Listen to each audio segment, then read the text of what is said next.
Welcome to Pitch It To Me Podcast, a show about the subjective past, present, and potential future of flesh and blood design. Get ready for an in-your-face, mile-a-minute explosion of action-packed podcast. Today's episode will be about the Aggro archetype. In Red Pitch, Clark defines Aggro and its nuances. On Yellow Pitch, Fuzzy will repeatedly ask a question, is this hero Aggro? And on Blue Pitch, Joel will talk about Aggro's role in the TCG meta. You can find us across all socials such as TikTok and Instagram at Pitch It To Me Podcast.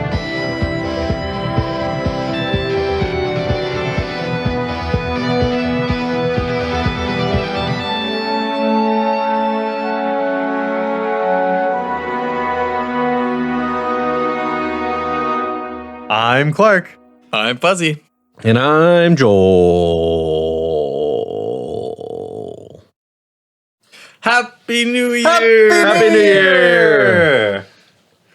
New Year's is a time for us to look back and reflect as well as prepare for the future. Isn't that right, guys? Yes. No. Oh. New Year's is an arbitrary date in the calendar that doesn't matter. Well, I think it's a Real. good arbitrary time to do reflection. And You're goddamn right it is. So we're really happy with how the podcast has been doing the last 6 months. We started back in July, August, right? Mm-hmm. And we thought it might be cute to do a couple New Year's resolutions for where we want the show to go in 2024. Yeah. I think first of all, it would be really cool if we did some more video content. We haven't really made YouTube videos, but that's something that I would love to do with you guys in the future. Produce some extra content to go on YouTube, deck techs or other things. Yeah, I there's a specific video idea that I had in mind for a while now, a sort of a panel discussion where we just engage with more of the community members of Fab, in SoCal, and just talk more about things that aren't in the current metascape, sticking to our core philosophies for the podcast, and just have a more collaborative effort with the people that we talk to every day about Flesh and Blood. Yeah. I definitely have the goal of just trying to make it to a year. It's, speaking of arbitrariness, it's when are we a real podcast? Mm-hmm. Mm-hmm. Was it when we first started making episodes? Was when we were able to keep it up for a couple months?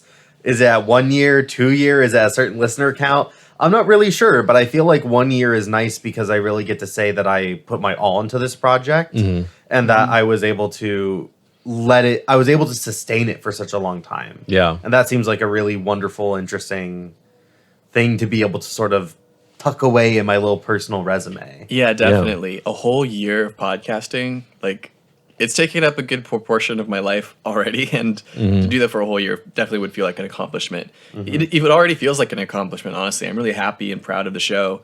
Yeah. And I'm excited to keep doing it. And when we hit that 52 episode mark, it'll feel really, really powerful. Oh, yeah. Mm-hmm. Speaking of things that we've already done this year, we launched our Discord, and it's such an amazing feeling to see people that I've never heard of before join our Discord and talk about our show. It's been so nice. Yeah. The fact I'm I don't know who you are. I don't know your real life name. It's crazy. It's nice. It means that other people are listening to us outside of the friends and family category. That has also made me feel like I made it, right? We're a real podcast. Yeah. People I don't know listen to us. I think going into the next year, the next steps, if we want to make the podcast more formal and more professional and a bigger project, would be potentially getting our own website, pitchitomepodcast.com. Yeah. Tell your friends. Or a Patreon page, so we could potentially turn this little hobby that we're spending a bunch of time on into a show that could potentially make us a couple dollars on the side, or potentially we could use that money from Patreon to work directly with other artists and creators, collaborators to produce an even cooler, more well-rounded project. Yeah. Yeah, that's what I've also really enjoyed about the Discord is seeing everyone's different ideas, and having one place to just work with them. I think we've already gotten a few ideas for our next episodes, but thinking about how we can, pour more of our energy in a different way and maybe make some of these ideas that people have into real life artwork or real life cards that we wouldn't see exist in Flesh and Blood necessarily, but just seeing what we can come up with as a community would be really cool to watch out for too. I think that's what what people really look forward to as a content creator, and I'm personally excited about that. In addition to possibly making like an income off of this, but So overall, thank you guys for listening, and we're excited for the next year and seeing where it takes us. Yeah. Now, for some context, we recorded this episode how long ago? Like over a month and a half ago. Actually almost 2 months now. Oh yeah. By the time it actually comes out, yeah. Yeah. Yeah, we're recording this intro at like the tail end of 2023. You guys are listening to it in 2024. We recorded this way back in like November. Yeah, aggro is something that's relatively a universal concept for this game. It's not going anywhere. The concepts will all hold for a while, but it's really important for us to talk about. So we recorded at a time where we would have a nice cushion of backlog, so we don't always have to record an episode every week, right? And then it ended up turning out that like we didn't want to publish it right away, so it's kind of been sitting ready to go for a while now, and we're ready to deliver it to you now. Yeah, if you're screaming about why aren't they talking about this card or that hero, this is why. It might not exist yet at the time that we recorded most of the episode. Yeah. So, with that being said, take it away, Pass Clark. So, for Red Pitch today, we are going to start off doing, I think what we're going to do every single time we kind of talk about these big archetype ideas, which is defining them. So, I wanted to take our Red Pitch and define what is aggro in Flesh and Blood. So, aggro is probably like the most easily understood archetype. Like when we did Control, we were talking a lot about how Flesh and Blood Control looks super, super different.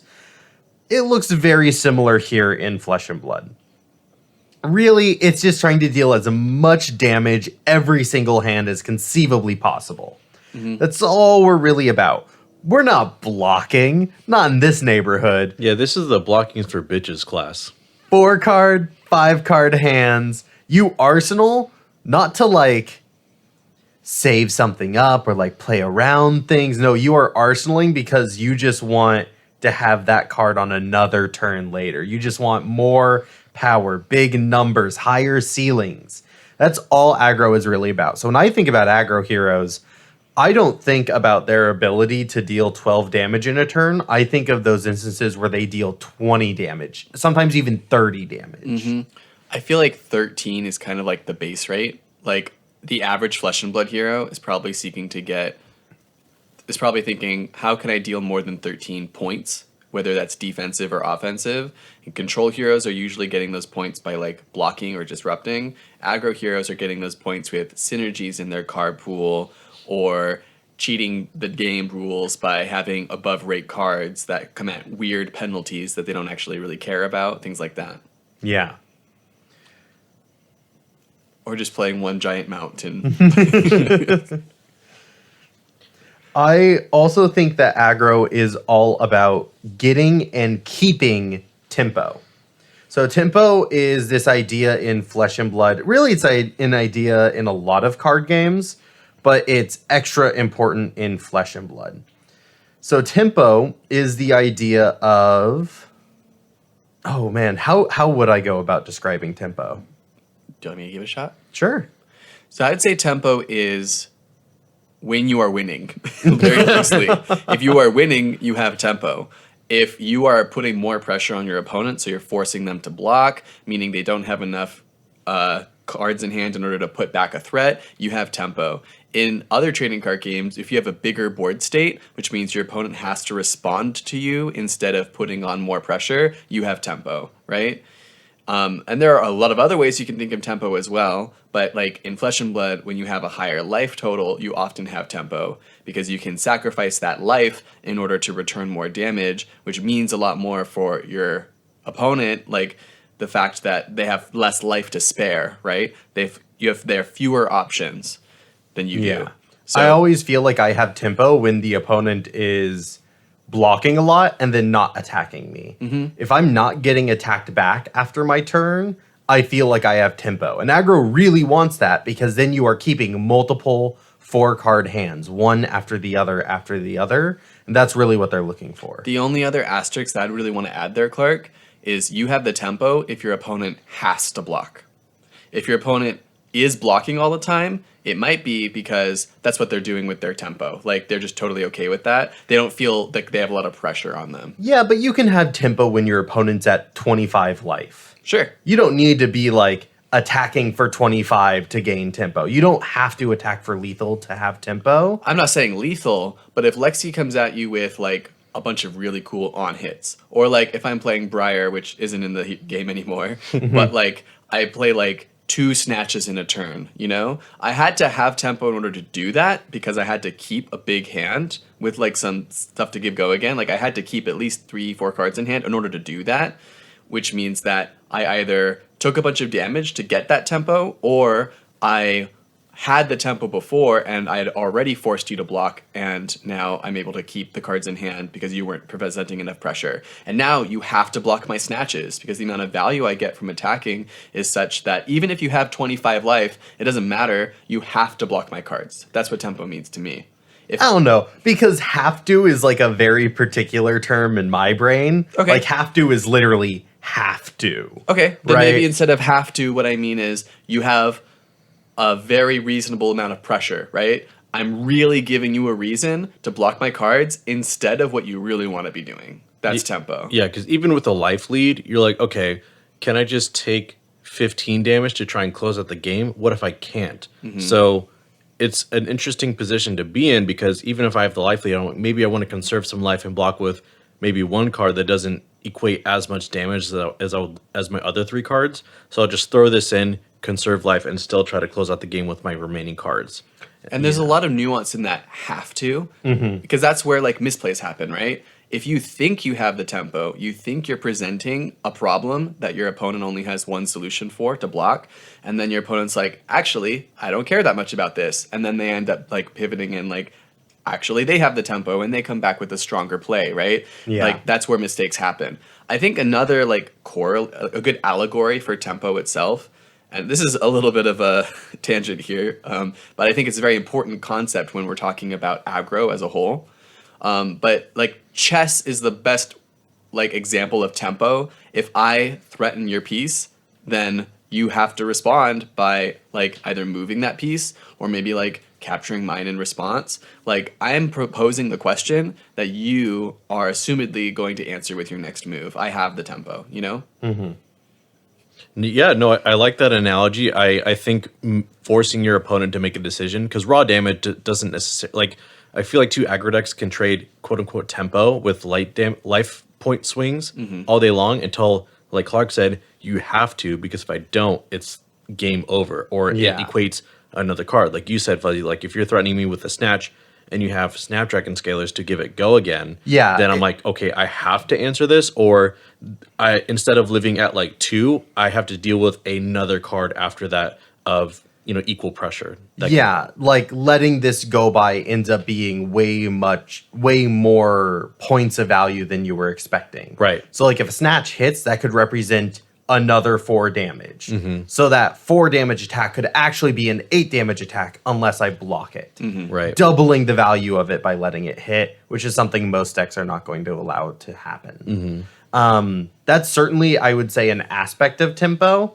I would also say, like you were saying, Joel, that sometimes doesn't matter in certain matchups. So I wouldn't define it by that. I would really define it by I am stripping cards out of my opponent's hand and keeping more cards at the start of my turn. Because I would say I even have the tempo if like I'm blocking with 1 card, playing 3, and my opponent is blocking with 3, returning 1. Like even in that exchange, I would say I am keeping tempo because I am playing more cards and they are blocking with more cards. Yeah, and in order to flip that around, you'd probably have to sacrifice life, right? Yes. You might be comfortable sending back 1 card hands, but it would take work to work back up to a 3 card hand. It would take sacrifice or bad draws on your opponent's side. A stumble on the other player's turn, which is then when we start talking about like pivot, which we talked a lot in our control episode. We talked about in control, you're constantly looking for that pivot turn where you've disrupted your opponent so much that they aren't putting that pressure on. And then all of a sudden you have your 3 card, 4 card hand. You do that big attack and then you take the tempo back. Right. And aggro decks, going back to our definition, like once you have this tempo, you have 3 or 4 card hands every turn, it can be pretty unstoppable. That's the idea, at least. Yeah, those high ceilings, big numbers, 20 damage turns, 30 damage turns. Big. I think those damage turns are also oftentimes facilitated by power cards. And so I think this is something I've mentioned in another episode, probably when talking about Levia. Yeah, you love this word. I do love the idea of power cards. They are certain cards in your deck that signal that this turn wants to be one where you want to take damage and return more. And in terms of aggro, it's very nice typically because they have more of these power cards and you can like chain them together in some really nasty ways. So some example of these cards: Cashin, High Octane, Blood Rush Bellows, Channel Mount Heroic, Art of War, Rain Razors. All of these cards do generally the same thing, which is they take your damage from being your routine 12, 13 a turn, like we were saying, and can put them way over rate. Something I noticed that, or while you were reading those off, Clark, is that the first two you mentioned don't buff your turn in any way. Like Cashin just draws you cards. So does High Octane with a little bit of a asterisk there, giving you extra action points and drawing a card. But those seem a little like underpowered compared to the ones that buff your entire turn. So like, because like Cashin, if you draw two like relatively useless, like God forbid a defense reaction or more non-attacks that don't necessarily push damage, then those can kind of be like just drawing cards and less of a power card. Because like when you play Cashin, you kind of want to draw more cards. It's not like you have to kind of bank on drawing more attacks to extend your turn based on what you're sacrificing with like your helmet to play this like off of a singular gold token by sacrificing it, things like that. And one thing that makes these cards so powerful, Blood Rush Bellow, Channel Mount Heroic, Rain Razors, is like a lot of the math in Flesh and Blood tends to be linear, you know? If I had a 5-card hand instead of a 4-card hand, a lot of decks would get an extra 3 points of value on average, right? So instead of like a 13 damage average, it's more like a 16 damage average, like 3 pair card plus your action point, right? That's kind of the rate that Flesh and Blood tends to go for, you know? Like 2 cards swing for 7, but 3 cards are probably swinging for 10. Like that's kind of a lot the way it goes. But these aggro decks try to get multiplicative value out of their cards. Rain Racers buffs every arrow by 2, not just 1. So the value of Rain Razors goes up with every arrow, not to mention the actual arrow itself giving you that value when you play it. Channel Mount Heroic gets value for every attack card you play. For every, that's multiplication. Yes. I would also say that it's where a lot of aggro players can find a lot of nuance, and why I actually really love aggro in Flesh and Blood when compared to some other games. Because in other games, aggro's fairly straightforward. 1 drop, 2 drop, 3 drop. Yeah, curve out, high-stated creatures hit face. Not a whole lot going on there. But in Flesh and Blood, there are a lot of micro decisions about when do you take a lot of these big turns. And like, do you save your power card? Is there a turn where you can get better value later? How long can you keep the effect up? Do I like play my Blood Rush Bellow, or do I pitch stack my Blood Rush Bellow? Very big. And I've straight up seen games won because somebody said, I am going to pitch this Blood Rush Bellow so I can have it later on a bigger turn. Yeah, because one thing that I see a lot of, maybe not necessarily new players, but just players in general, they'll see like an Art of War. They'll play it out. They see a second Art of War. Now, in this case, what would you do? Would you like park it, or would you send it or pitch it? Totally depends on what I have in my hand. Right. But I will say that this happened recently in a game, and I sent it, and then I drew a Blood Rush Bellows, and I sent that. But the inverse can also happen, where you play 2 Blood Rush Bellows and you attack once for like 10 on one attack. You're like, okay, block 6, my turn now, right? And that's kind of why I think this is where the skill and nuance comes in, is when to send these cards and when to be more conservative with them. Because if you blow through all of your power cards, or like 75% of them in the first couple of turns, your threat density as an aggro deck still is like okay. Like you can still get to like 13, 15, whatever. But unlocking these high thresholds of damage again is going to be really tough because aggro decks don't really have a lot of recursion. It's more so the candle that burns twice as hot lasts half as long. Yeah.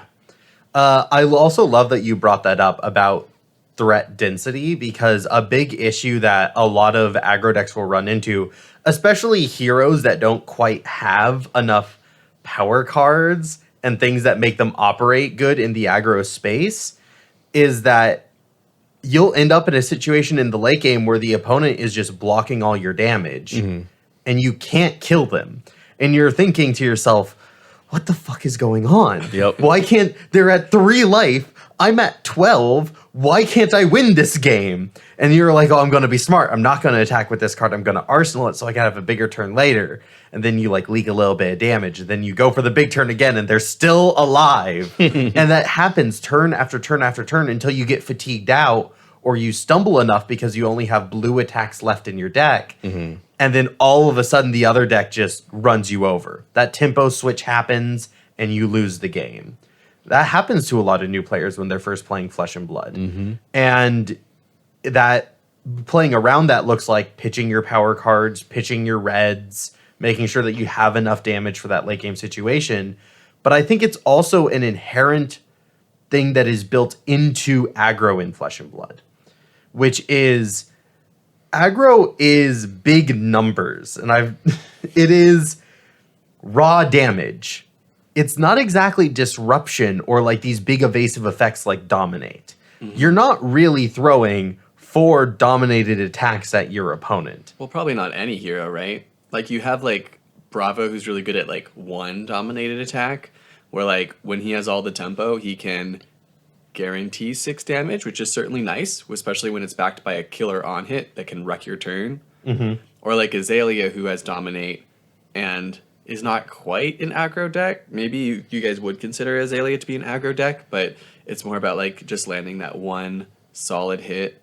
Probably not swinging for more than 10 or 12 normally, but being able to get a lot out of it, you know?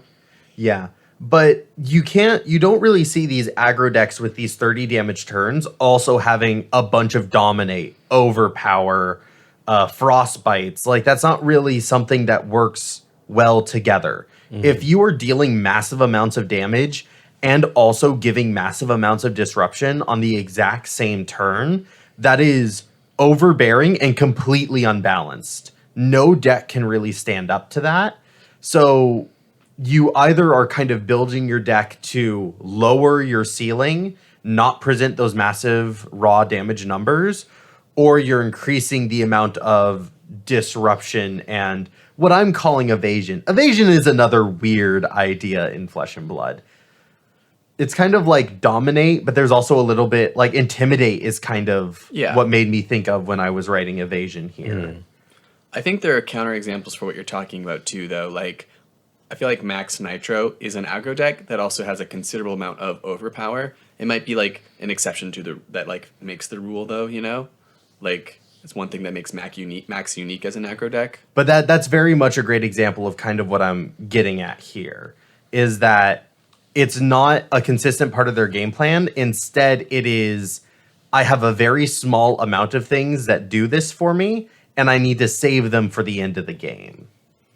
And that is, it's still not, I would say, a defining element. Like, dominate is never going to be a defining element of an aggro deck.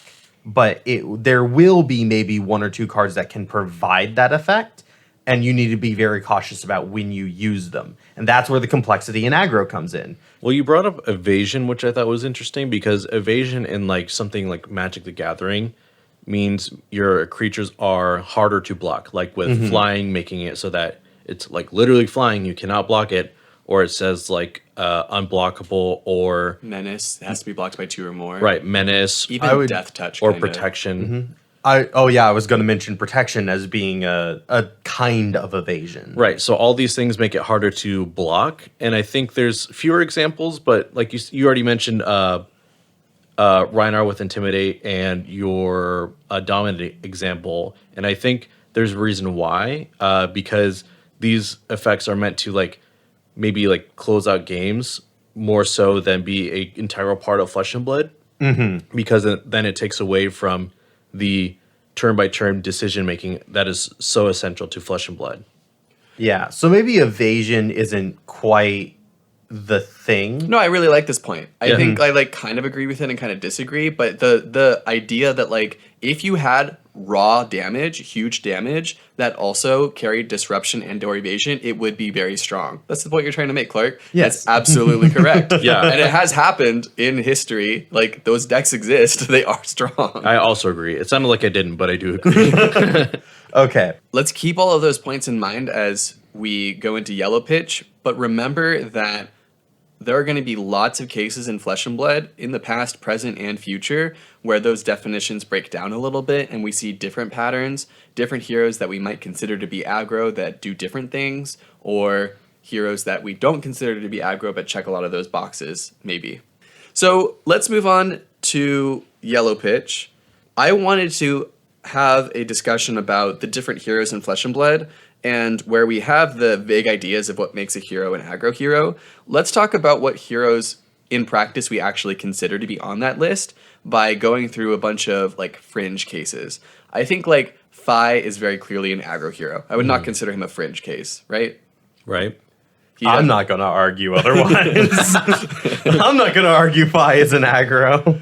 He has a lot of damage. He's really not the best blocker. Like he runs more 2 blocks than many other heroes comfortably do. He has no real disruptive on hits. It's just damage, damage, damage, damage. He throws so much of it, and he gets a lot of value out of like power cards like Art of War, where his 7 attacks all get +1.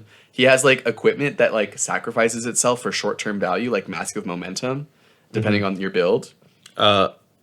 Mask of the Pouncing Lynx. Yeah, sorry. Mask of the Pound. He has a short-term equipment like I know a lot of ninja players. I can't let them down like this.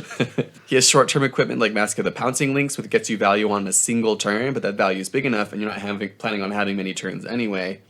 So let me ask you guys a little bit more of an interesting question. Would you consider Katsu a aggro hero? Yes. I think he can be. Katsu, so when I think about ninja, I think about lots of really wide attacks, right? With like, I think Katsu has a bit more going on in the on-hit realm, and also isn't really building around like big Art of War attacks. That's in true, turns. but he does set up differently and has power turns built around specific cards and when he sees them. Like when he has Surging Strike and Whelming Gustwave in his hand and a blue, he's like, there's a lot going on here. I probably won't block this much because this is a power turn. Yeah. I like your guys' points as well. Like he can be very controlling too. I think the fact that the word combo is literally written as a keyword on these cards can be a little like disingenuous, you know? Yeah, because it's not quite combo in the TCG sense. Yeah, Right. it's not like I get these 3 cards together and they go infinite. Yeah. Right? But it Oh almost god, is that. could you imagine if Katsu could do that? But, like, With it an almost is on-hit that. tutor ability. When Dishonor itself, like removing your hero ability as an on-hit effect, that's some pretty killer disruption, and it can take your deck to the next level of like power. You know, I think it was a really cool upgrade when they printed it in Outsiders. Yeah. And Katsu feels like a deck that I really don't see very often, at least in our local meta, but like feels pretty formidable, at least in the one guy who plays him. I think Katsu is that great example of a hero that if they just got either like a little bit more damage or a little bit more disruption, would end up finding that space of too much of both. And it would be unhealthy for the game. My next question for you guys is, do you think Bravo is an aggro hero? Fuck no. I think he can be aggressively slanted, but not really in like an aggro deck, like Okay. true to its word. I think Bravo is a great example of how Flesh and Blood needs, every deck in Flesh and Blood needs the ability to take the tempo and do something with it. So like with a Bravo, that's being able to throw a nice dominated attack that you're going to guarantee the crush effect on. Or like throw a pummel on top of a dominated attack. That's what he's doing with his tempo. But he's not designed to do that every single turn. Yeah, I mostly brought this one up because I had Joel had made an interesting point earlier about him. I also pretty firmly in the camp of him not being an aggro hero. Yeah, because like he can't. He's not an aggro deck because like when he does have the tempo and he gets the like back to back like 3 blue 1 red hand game. Or, Oh, it's brutal. Yeah. No, not brutal. You don't play the game. You're done Yeah. for the rest of the game, and until he like feels like you have enough, right? Like with all of his disruption, like it's just really really debilitating, but not like consistent enough to be like a true aggro deck, in my opinion. What about Dash, Inventor Extraordinaire? 100% OG Dash. aggro. I want to put a little bit of a honorable mention here because, like, Dash Inventor Extraordinaire is that one deck that it kind of depends on your matchup whether you're an aggro deck or not. Like, literally, like the main list that Dash players are running was aggro for like 80% of matchups, but then they'd pull a psych. I'm not doing anything a normal aggro deck does. I'm just blocking and playing an item, not even pushing damage, right? And then coming back with the pistol package. And the flexibility there is really interesting. I think it's one of the only heroes that can decide after they sit down whether they're playing aggro. Yeah, but It's a little disrespectful to Bolton, but I'll let it go for this one. Well, if that's basically my next example then. Oh, okay. I'd love to hear what you think about Bolton, Joel. Is Bolton an aggro hero? Well, before we move on to Bolton, I do really like the Dash example, Okay. and for the record, I do think it's aggro. But the fact that Tree Frog Dash exists makes me also think like it could also just be yeah, a straight but up what control was hero. Tree Frog Dash there for? Tree Frog Dash was a response to a meta that was edging Dash out of the meta, and I don't even think that version of the deck, when it was created, even got any big wins. The wins that Dash got during that meta was on the aggro list. Which meta was this? The most recent one. It was played before that too. Like I think it like just farms Guardian really well and some mid range decks, but against aggro it can kind of struggle. Yeah, completely folds. It felt like OTK Viscerai did. Like some people just kind of go, "No, wait, this deck is good, guys. Trust me. No, it's really good." And then they just don't get results with it. You're talking about like OTK Vis right now? Not like Yes. when it was the king of the meta? Yes. I'm just clarifying. I'm 'Cause if you just- talking recently. Okay.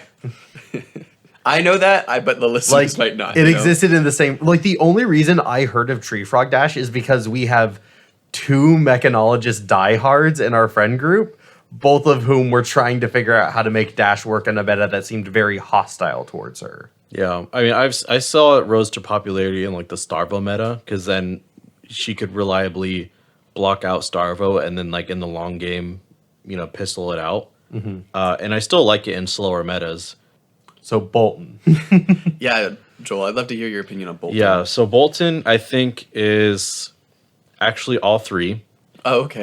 He's aggro you think there are only mid-range. 3 deck archetypes? Well, okay, you're right. I think it's 3, maybe all of them, but I think it can go between like aggro, mid range, and combo very, very easily, and it has been because that's the only viable deck that's been around for a while, other than like the fatigue list. What makes Bolton an aggro deck?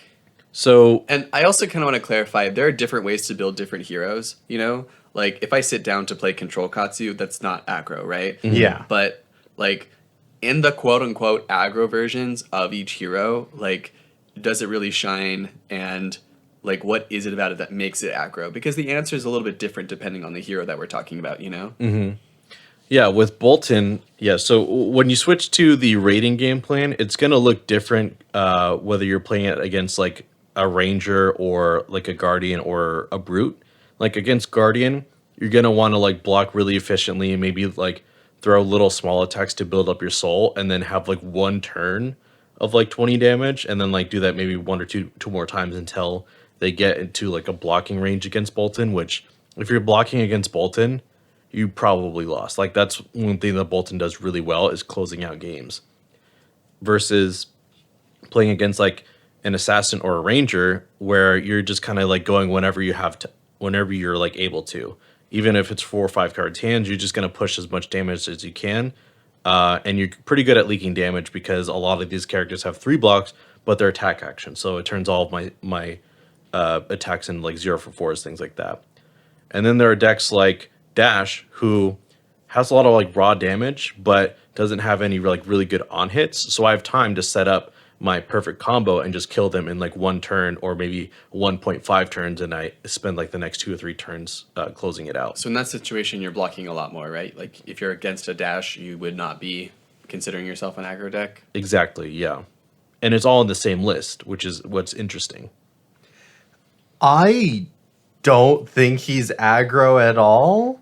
Like how I can see where there's like the combo version where it's really about playing like 2 or 3 Lumina Ascensions on the same turn and then swinging as many times as possible with your weapons to gain like 30, 40 damage turn that's also gaining you 10 life. I played against that version of Bolton. That's definitely like combo in my mind, and I can see how you're kind of playing aggro where you're trying to attack a lot more often and your power turns will be around these Lumina Ascensions, but I still don't really see how you are regularly pumping out 20 plus damage with your 4-card hands. It's getting easier. Like Dust Till Dawn gave us some neat tools to give us like more sources of go again and attack reactions that buff our attacks to enable our hero ability. Yeah, so it's getting a lot easier as time goes on, but I think that's why like you can't give him super overstated cards because he has on-demand go again on anything he buffs, and he's getting really interesting tools to buff his entire turn. Yeah, he's gotten more aggressive, but once again, I think he kind of falls into the same place as Bravo for me. He's a mid-range deck that can take and keep tempo. Again, still not aggro, though. Like, that is different to me. Every deck in Flesh and Blood needs to be able to take and keep tempo, needs to be able to push damage once the opponent just goes, pass back to you. Like, if you're only playing 2 cards, your deck is not well constructed. But I don't put him in the aggro category where that's where he wants to be doing. I think he wants to block with at least 1 card every single hand. I think he can, but even with your argument before, like not really having any on hits, kind of coincides with Bolton really well, because like the only on hits you have would be put more stuff into Soul or draw a card. You would say Bolton has built-in evasion, though. For sure. Yeah. He has built-in evasion, but like one of your biggest complaints about Bolton was just what happens when the opponent says no blocks and you can't give go again, which is just the fact that can happen. I think completely excludes him from being in the aggro position. Because if I just pass back to you, you throw a 3-cost attack and you charge once, and you have no way of giving that go again, I'm just laughing to the bank. Sure, I'll take 3 damage and come back at you with a 4-card hand. Yeah, but that's also like any deck that I've played against, any deck of yours that I've played against, I played combo, where I'm just playing 1 and that's it. Yeah. Whereas Raiden, it's a lot easier because like via the Vanguard, the deck is more built around it. Right, exactly. And I'm also prioritizing different cards. Like the same cards are going to be blocking cards, and the, like via the Vanguard is I would consider a power card. In the combo list, I'm never playing it unless it's like towards the end of the game. Unless it is the combo turn. No, not even then, because it costs 1, which is I don't want to be pitching that turn. Whereas in Raiden, I'm setting it for that, and then I'm having like if I have that on top of like Take Flight and other like really cheap costed attacks, then it can be a true aggro deck. I was just gonna say, I feel like the times that I have played Bolton, he can really value a 4 or 5 card hand really well. Like the power really does kind of shine through where he can capitalize on it as long as you're throwing in some pumps in there. And that kind of feels like an aggro deck. Is he pumping out like 15, 16 damage? Kinda. Like if you can still play your entire hand and they're blocking and you count the numbers like after the blocks have been declared as your points towards your like damage presented, then that could kind of be like 16 plus really easily, you know? For sure. So I get what you're saying, Joel, about him kind of feeling like he was designed to be an aggro hero. Yeah, he's getting there. Like you also have awkward hands, but we just got like a really sick headpiece that basically changes like the entire build again, even after Dust Till Dawn changed the entire build again. Yeah. Are there any other interesting heroes that you think kind of toe the line between aggro and non-aggro? Clark? Who? Me? No, I definitely didn't have something in my section that just got pushed into this one. Word. Hey, what's the most iconic aggro deck in Magic the Gathering? Burn. Red deck wins. Burn. Okay. What's our burn deck in Flesh and Blood? It's Kano, guys. Isn't Kano is everything aggro. Isn't kind of like everything burn in Flesh No, and Blood? Kano is burn. Because red says 1 mana for lightning bolt. We say 1 resource for critical strike, and it's 5 damage. It's not the same thing. It's not the same thing. Okay, never mind. Fuck this analogy. Kano is an aggro deck. He is all about presenting massive amount of numbers. He does best when he has large hands where he's just pitching a lot of blues to play a bunch of cards off the top. Like, I think, okay, the tempo thing doesn't quite work for him. I will admit that. But he also has, like, power cards to play around. Blazing Aether is very much one of these. He wants to park that in Arsenal and wait for his big combo off turn. He's also looking for, what's the one that tutors out things? Lesson in Lava. Like, he has the big power cards that pushes damage on a turn. He has the equipment that you sacrifice for value in Stormstriders that you mentioned with Katsu earlier. Yeah, I think I like 90% agree with you, Clark.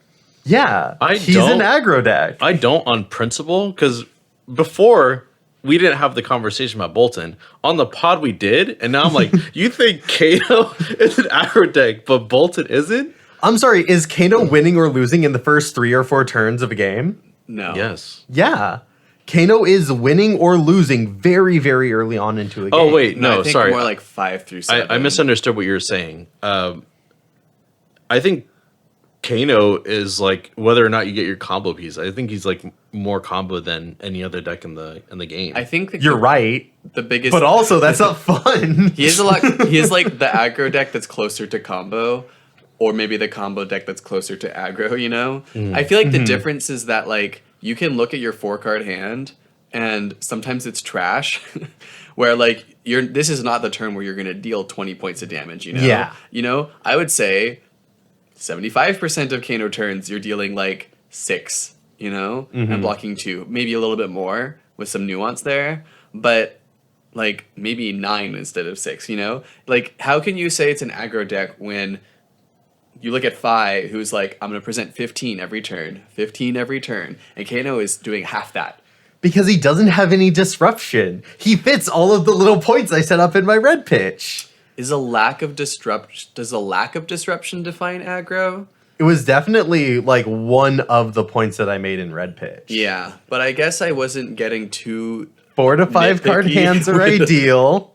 The cards are spec'd more for damage than blocking. It's about big numbers, high ceiling. But Clark, you said yourself that anybody had, like, every deck wants to have a plan for when they have tempo. Like, just like Bravo can use a 5-card hand, like you said, Kano can also use a 5-card hand, but that doesn't automatically make him an aggro deck, using your standards. Oh yeah, but that's not my one argument. I have all these other arguments. Well, I have to go one by one because you keep going to the list every time I start to argue against you.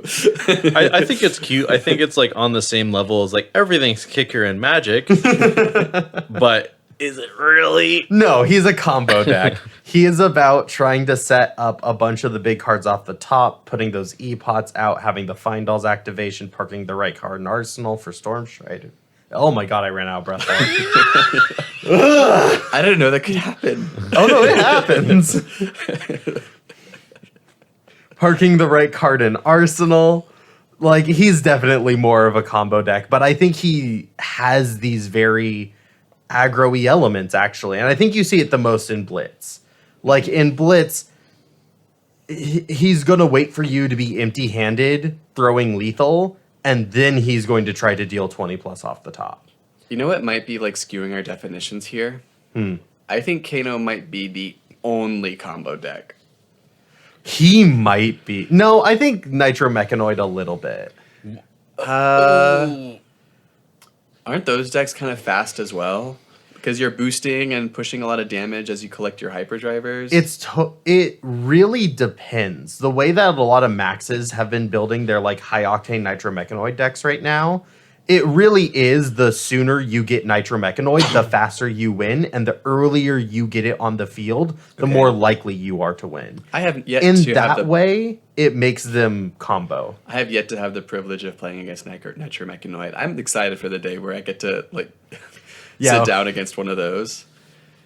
I think that's an interesting debate for the combo episode because I disagree with that very heavily. Yeah, that's true. We were talking about like Bolton being a combo hero too. Mm-hmm. Even then, it's like, how fast can I do it? And Kano has this way of like, when it's time to put up or shut up. And then you're just dead. Instead of like, okay, now in the next few turns you're dead, you know? Yeah. Mm-hmm. But I think that really speaks to how unique the design of Flesh and Blood is and how it like really changes like every definition of the other trading card games. Because Aggro, it's like, you're right. Like Kano does fit a lot of those boxes. And like we were just talking. And yet he's like very different. In the same way that like Exodia and Dash getting all of your pistol items like your plasma purifiers and your contagion engine. Plasma Induction purifiers chamber. and induction chambers. Yeah, but that doesn't equal game over. It means like the end is near, right? It doesn't mean the game is over, which is interesting. So that's about all I got for Yellow Pitch. Joel, what do you have for us for Blue Pitch? I'm glad you asked. So I wanted to talk about like how aggro fits in the meta of like TCGs and Fab as a whole, right? To me, I think aggro is always the strongest at the beginning of the meta. It has the craziest stat lines. It has like the most flashiest combos. Like I think most people gravitate towards aggro to experiment. And that's usually where you like, for instance, I think of when 5 first got released. Before his effect was even revealed, they banned Stubbies from Blitz. They were like, guys, this is cool, but we really need to address this or we'll have another like Viserai fiasco on our hands. Yeah, it takes a while in order for us to figure out that control decks are strong, you know? Like, Oldhim took a while for us to like ban Winter's Wail. That card is very crazy strong. Yes. Probably the strongest weapon in Flesh and Blood. But like it didn't get banned until a long time. Like Well- multiple sets after Tales of Aria was released. I was gonna say Right. Duskblade. Duskblade didn't even make it to because it's an legal aggro play. It's an aggro card. It's more obviously broken. Yeah. That's true. I would also say aggro is easiest to evaluate. Yeah. Like any deck that you have, just goldfish 100 games for each deck. Which one has the highest average damage? That is the best aggro deck. And in case you guys aren't aware, the term goldfish here is like, imagine you're sitting down to play Flesh and Blood against a goldfish.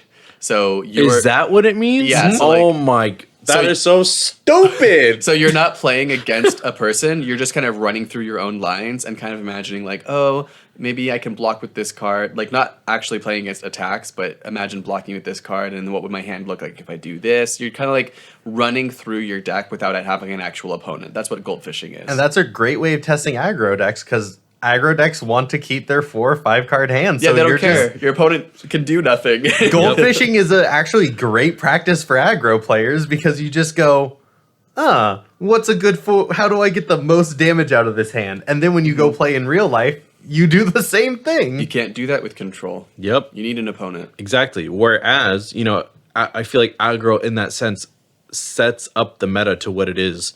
Like the rest of the decks have to decide how to deal with it. And it's very polarizing in that way.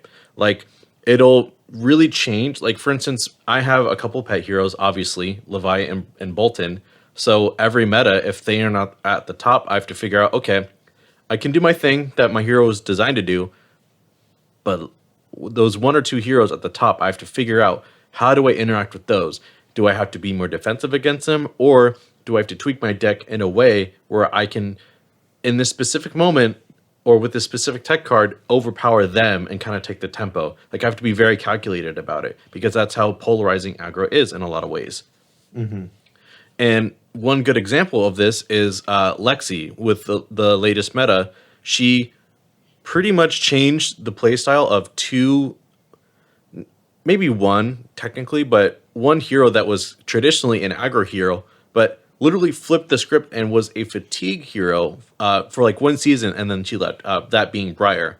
Like Briar, since her inception, was a menace with like her ball lightning, sting and sorcery, and Channel Mount Heroics. and Channel Mount Heroic after that. Even then, she was like, still had some really good defensive capabilities, but she could not out damage Lexi with her on hits, with her draw power. So they had to use defensive cards and just like completely change the deck to deal with Lexi. Same with Oldhim. He was leaning a lot more aggressively before he left, and then the only time he was winning once Lexi got really good was by trying to fatigue her. You have to play really, really tight and block every single card, every single point of value, because the on hits were that impactful that you had to play tight. Mm-hmm.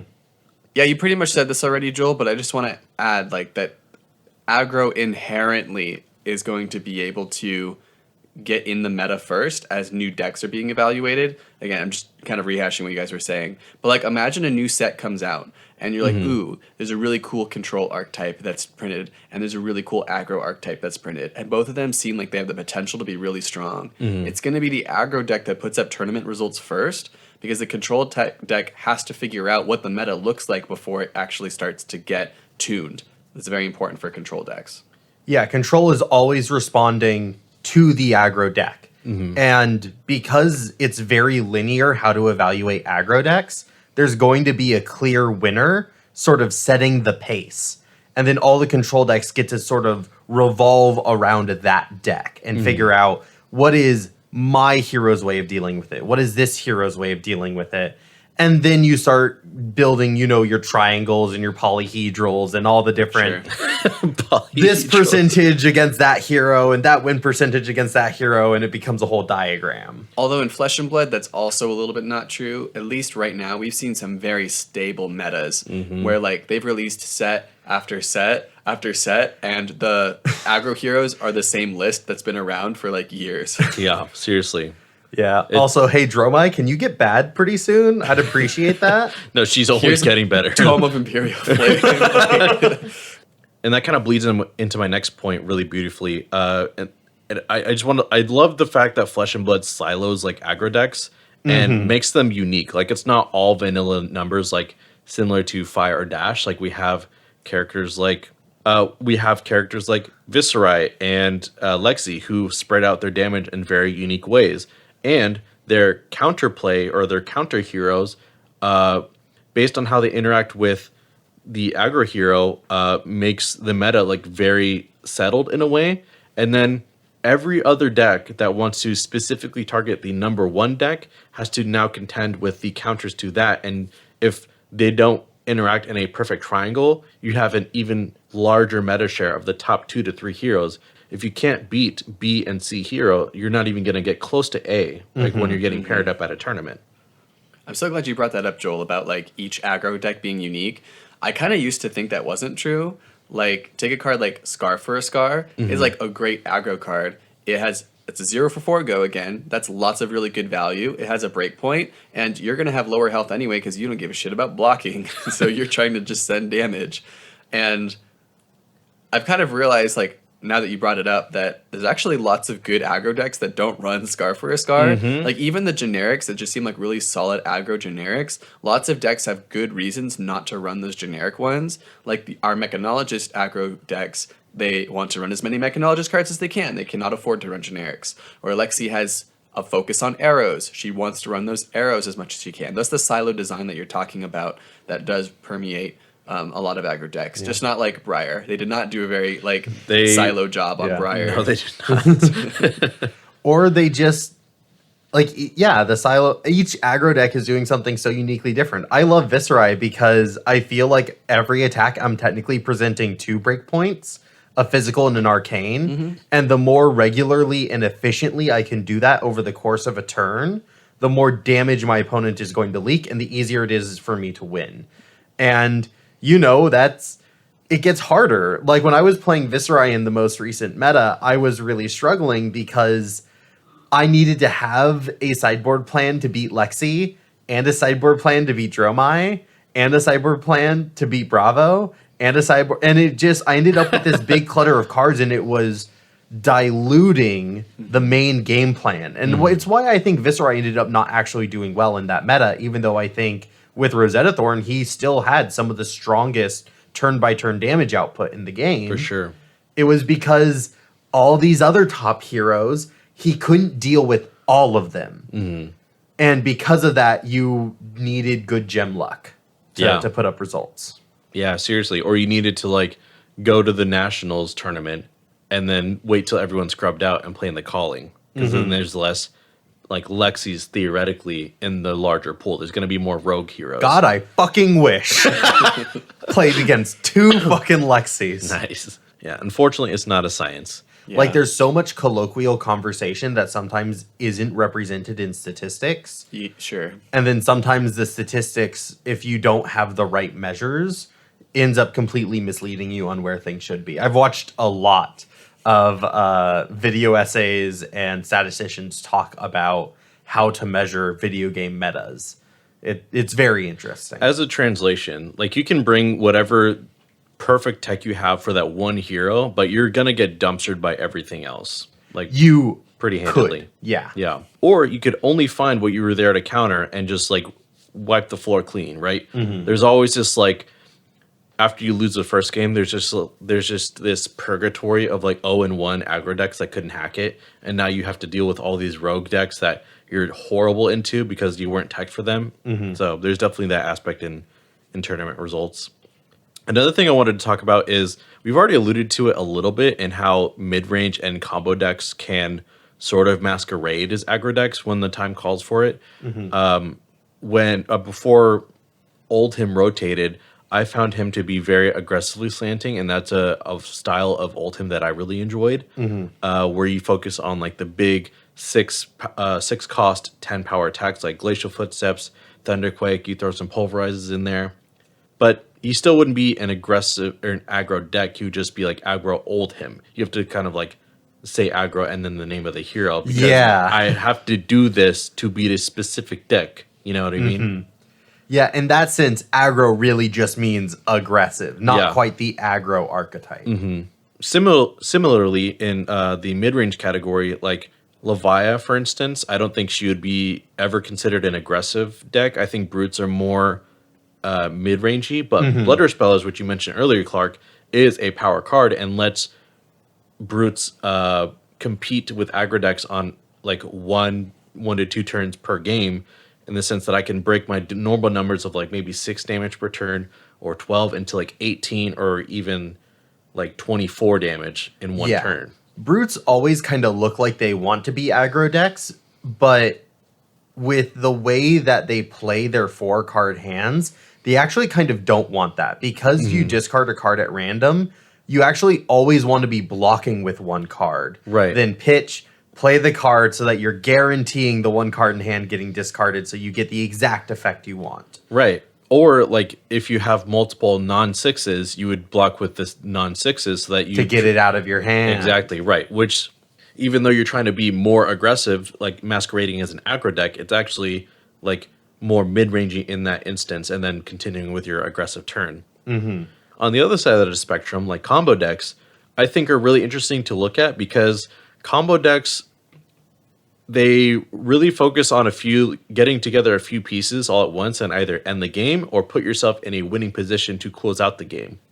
But these combo decks also have really high statted cards, so sometimes they can be more aggressive than the aggro decks in the sense that like they can just close out games really quickly. Kano, for instance, not an aggro deck per se, but if he finds all of his pieces really quickly, he can close games out quicker or on the same rate as an aggro deck. Combo faster is very good. Just draw better forehead. Also very much how the current max decks look. Yeah. With, if you can actually play Nitro Mechanoid on turn 3, you are feeling godlike. Yeah. Like that game is in the bag because now you're just waiting for Twin Drive High Octane. Oh, yeah. And that's kind of just nasty. multiple, you're just waiting for that to happen. Yeah, and that's when that's like the combo part, right? Sure. Is once you get that multiple action points with Nitro Mechanoid out. But it's also super aggressive because you're looking to throw a lot of attacks out in every turn by turn. Right. You still have your overly statted Mechanologist cards to get you to a place where when you do land that Nitro Mechanoid, the game is over. On the topic of like combo being aggro, I think that there's also an aspect of following your opponent's lead. Like, you know, when you're playing Oldhim and you have to pitch stack because it's Oldhim, Yep. and even like aggro decks are like planning for the fatigue strat. When you're playing Kano and you want to assemble your combo, there's a lot higher bar set for like what your combo has to be in order to actually be the combo.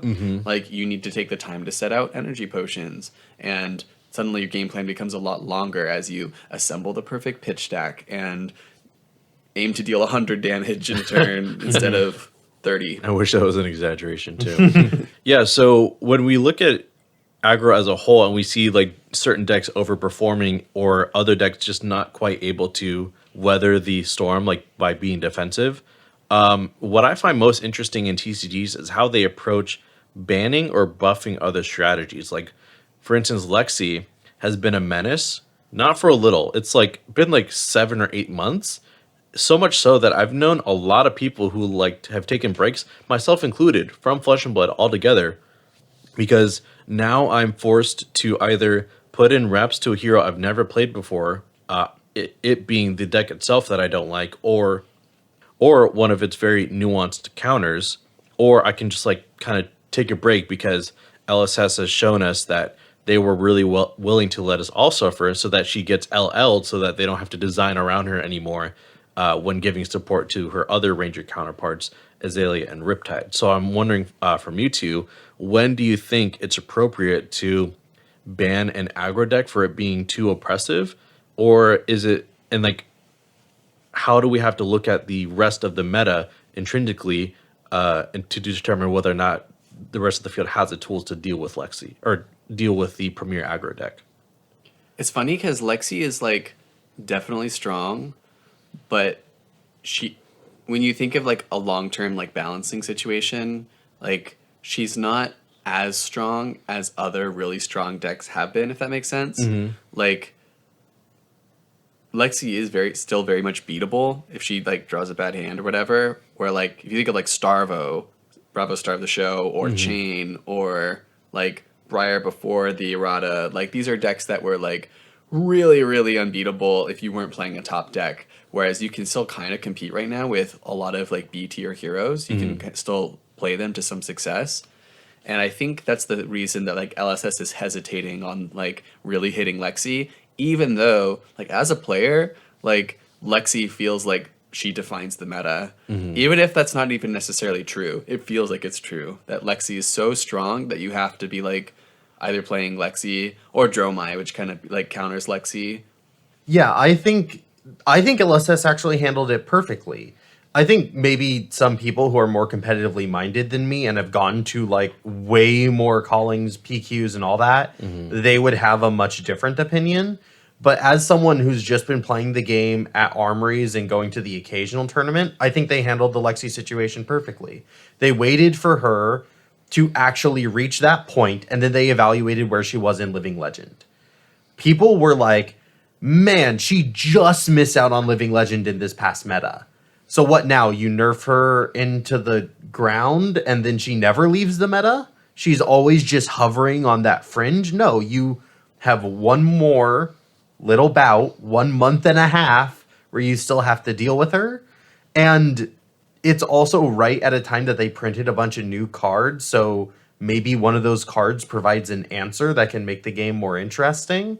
I mean, Dromai's been way bigger, so like I think they handled it exactly right. I don't know what I would suggest differently, you know? Like, I'm not necessarily coming with an alternate plan. Yeah. But I do think this meta felt really stale for a lot of people because it has kind of felt the same since Outsiders, right? That was 3 sets ago when Lexi really rose to power. And Dromai was pretty strong at that time too. And those are the decks that everyone uses to define the meta right now. And none of the other heroes have really that have come into the game in those last 6 months have really changed that. And I don't know if that's where LSS wants the game to be, like that consistent over time, but I truly think that Ranger was not intended to be like the premier aggro deck. I think they have way more on hits to be like a really unique mid-range or control deck. And the fact that Lexi is that way is because of Voltaire. Like if they just banned Voltaire, and let her find her way as an ice hero again. I think letting people keep like the true Lexi fans play Lexi and not the meta chasers play Lexi would have been more healthy for the game, and let people keep their hero around. Because I think every hero, no matter how egregious they are for the meta, there's some group of people who love the hero, love the lore, and I think that's pretty substantial for Flesh and Blood, especially since, they're increasing the amount of points that events give out. So these heroes are going to be leaving at a more rapid rate, and so if we don't become more active in the tweaking of the meta, it's just going to look weird, with more of these stale metas and bleed most of their player bases away. Well, that's the end of my rant / Leviathan Cope / Lexi bitching and moaning. With that, you guys want to move to the Arsenal Zone? Yeah, let's go to the Arsenal Zone. Do you want me to start? Yeah, Fuzzy, what do you got first? So our Arsenal Zone is the part of our podcast where we each shout out a card that we've been thinking about lately for whatever reason, be it good or bad. I'm not sure what time we're releasing this episode, but we're recording it in the 1st of November. So it's in the middle of PQ season. So I'm only going to draft PQs this season. I've been playing a lot of draft. And the last one I went to, I scrubbed out. But there's a certain picks in the draft that I really stand by, and this is my copium today, is I'm telling you that it is pretty nice to pick Yellow Jumpstart. Oh my word. Yeah? Yellow Jumpstart. It is a 2-for-4 yellow boost that blocks for 3, and if you control a hyperdriver, it costs 1 less to play. Now this card is very mid, but it supports a lot of different ideas that you might be going for in draft. In Max, this could be a 1-for-4 red. Max loves 1-for-4 reds, You pitch a blue to play this with a single hyperdriver out, and you can still swing with Banksy after. That's a 2-card 7 and all that jazz. As a 2-for-4 yellow, that's also kind of playable. If it's in the late game, you could certainly be doing better things with your with your resources, but pitching 1 card to swing for 4, hitting that break point, can be pretty nice. Very serviceable. And it's a yellow you can pitch for late game. Exactly. Yellow's not quite as good as a blue, but this has a little bit more punch than a lot of blues that exist in the game. Mm-hmm. And you're going to end up having to take a lot of yellows anyway. I think this is a pretty good one. All the 2-for-4 yellow boost cards are probably pretty good. I like this one especially in Max. You can also kind of play it if you get the hyperdrivers in maybe Dash. And in Teklovosen, I would take this card if I needed a block 3 and there weren't other block 3s. So Jumpstart, it's just okay, but it's so good at being just okay that I want to shout it out. I'm glad you said that last part. I'm not saying Jumpstart is God's gift to Bright Lights draft, but it is very serviceable. So I brought 2 copies of Yellow Jumpstart to sign and give to you guys. Aren't you happy? Yellow Jumpstart. I picked up 2 copies in my last Bright Lights draft, and I lost for other reasons. I was just gonna say. I can't say shit. I scrubbed out 2. 1 for you and 1 for you. Thank you, Fuzzy. Woohoo! So for my card,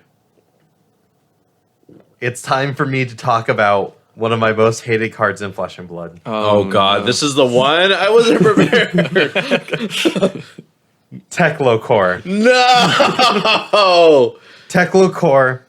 I've had a lot of deep soul searching in preparation for this moment. Everybody in this group knows how much I bitch and moan about Teklo-Core. And that's why I'm going to say Teklo-Core is fine. Wow. What? Yeah. Is this character growth? This is character growth. Is this for a me. bit? No. Look, I really do think that Teklo-Core is an incredibly strong card that people do not nearly evaluate as much as I think they should. In terms of today we're talking about aggro, the ability to start with resources to play the cards and make it easier, because normally you always think, well, this is my pitch card and then I can play the other 3 cards. But now you could conceivably play everything in your fucking hand, because as long as you boost once, you use your Teklo Foundry Heart to turn that free yellow that Teklo-Core gives you into a free blue. That is typically what you're expecting in your hand to play the 3 cards. It's a really strong actual thing. I think it is very, very powerful to have free resources. Yes.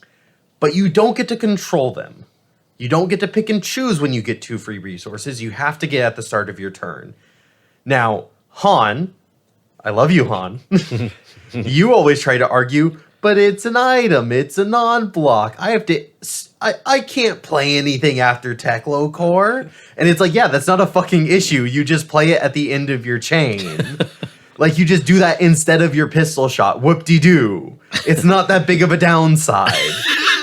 It can be a downside when you end up with one of them in hand in a really tight late game situation. Mm-hmm. It can be a downside when you pitch it away and then you never actually end up getting any real value off of it being in your deck. Like, I think that it is a fair card. Really, what makes me so frustrated with it is comboing it with Spark of Genius. Mm-hmm. You mean I get to play a card for free that tutors out the Teklo Core. Again, the big downside of Teklo Core is it being in your hand being a non-block. Mm-hmm, mm-hmm. Okay, no. Now you just get put it on the field. You get to completely avoid that downside. And then you get to draw a card to Arsenal. That's actually kind of stupid. But Spark of Genius is a fair card whenever you're trying to get an item of cost 1 or 2. Then it's completely fair. It's just this tiny little sliver of play when Han throws a throttle and a zipper hit and a 0 to 60 at me, and then he goes, Spark of Genius, free Teklo Core. I'm like, motherfucker, you just threw 15 damage at me, and now you're setting up for a bunch more, like, hyper-powered turns? Go fuck yourself. This card is stupid. But again, when I really properly evaluate it, neither of them are broken cards. Uh-huh. Neither of them really make Dash this insane meta-defining thing, because they are balanced. It's also like when every deck has their strong stuff, like that's Dash's strong stuff, and you're talking about like the strongest plays that Dash can make, you know? Yeah. The strongest plays that other heroes can make are a lot stronger than that. Definitely. It is fair. I am in Joel, shock. take it. Take the Arsenal zone from me. I'm sorry. I can't. I need to go take a shower. I'm in shock. I did not expect that. So listeners, we have been seeing this on the notes, like in and out of episodes for like weeks now. He keeps saying like, I think this is the week where I talk about Teklo Core. And I thought we'd have to cut the whole thing out with how many cuss words he had, but that was, anyways. For the meme, we have to never release this episode. Yeah. I did such a good job of expressing myself. That was beautiful, honestly. It was a piece of art. Yeah. Wow. Okay. Well, I wish I didn't have to follow that up. So for my card, we're releasing this around Thanksgiving time, like in November in general. So I wanted to talk about a card that I fucking hate, and it gives your opponent stuff and you stuff. It's just in the spirit of Thanksgiving. Mm-hmm. It's like giving your opponent a smack in the face, and that's Codex of Frailty. Not only does it give you back your favorite card in graveyard that you blocked with or played with. I love that card. Yeah, it's great, but you also get a Frailty. So it's like I give you a gift and I smack you in the face with it. And I have to discard a card. And you have to discard. This prices, man. And he gets a ponder. And I get a ponder. See, we both get something out of it. It's an equal exchange, right? No. No, I'm really just done with this card. I think the biggest reason why I don't like this card is because Lexi had access to it, which made it really hard to fatigue her. And the longer the game went, the more options she had to use it with. Now that it's in the hands of the assassins and like the worst rangers, like it's, I think, a better card and more in the line of like what it was intended to be. So that's my card for today, Codex of Frailty. I hope we see you in a more balanced light and not in the absurd, unfatigable Lexi monstrosity that you were. All right, well, I think that's the end of our episode. Thank you so much for listening to our ranting. Bye, listeners. Happy Thanksgiving, maybe, depending on what time this gets released. Bye-bye.